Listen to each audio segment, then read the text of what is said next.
You are watching Media Publicity News.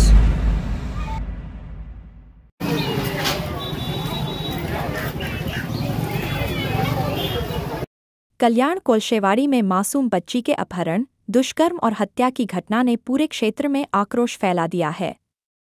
आरोपी विशाल गवी को फांसी की सजा देने की मांग को लेकर पिछले कुछ दिनों से स्थानीय नागरिक और राजनीतिक कार्यकर्ता विरोध प्रदर्शन कर रहे हैं। इसी क्रम में कल्याण पूर्व के शिवाजी नगर क्षेत्र में श्री शनिश्वर मित्र मंडल और अष्टविनायक सेवा मंडल के कार्यकर्ताओं और स्थानीय नागरिकों ने घटना का विरोध जताते हुए एक अनोखा प्रदर्शन किया।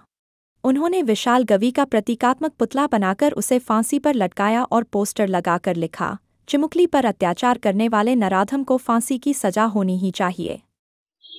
बघा साहेब, निषेध म्हणजे कसं आहे, श्री छत्रपती शिवाजी महाराज कॉलनीमध्ये शनिश्वर मित्र मंडळ आणि श्री अष्टविनायक सेवा मंडळ आणि परिसरातील नागरिकांची ही मागणी आहे हे वाईट जे कृत्य आहेत या वाईट कृत्यांचा प्रतीकात्मक पुतळा बनवून त्याला अशी भर चौकामध्ये आणून फाशी देण्यात यावी की जेणेकरून पुढच्या गुन्हेगार जे आहेत त्यांना अंकुश बसेल।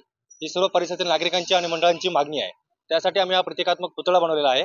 विशाल गवळी जे कल्याण पूर्व चक्के नाका येथे जी दुर्घटना घडली त्या विरोधात आम्ही प्रतीकात्मक पुतळा दहन करण्याचा कार्यक्रम केलेला आहे की जेणेकरून समाजातील वाईट जे प्रवृत्ती आहेत त्यांना संदेश जाईल की यांना भर चौकामध्ये आणून फाशी दिली पाहिजे। भीमराव धनंजय हे की त्याच्या अगल बगल जे असे दादागिरी करून किंवा मुलीवरती फटर दादागिरी करून मुलींची छेडछाड करतात त्यांना ह्याच्यासारखीच फाशीची शिक्षा झाली पाहिजे। पोलीस ते बघतच नाहीत काय। पोलीस ते सोडून चार वेळा सोडून देतात, हा चौथ्या वेळा पाच वेळा सोडून दिलेले त्याला। पोलिसांना त्याला पकडून नेऊन डायरेक्ट तळोजा जेलमध्ये टाकायचं।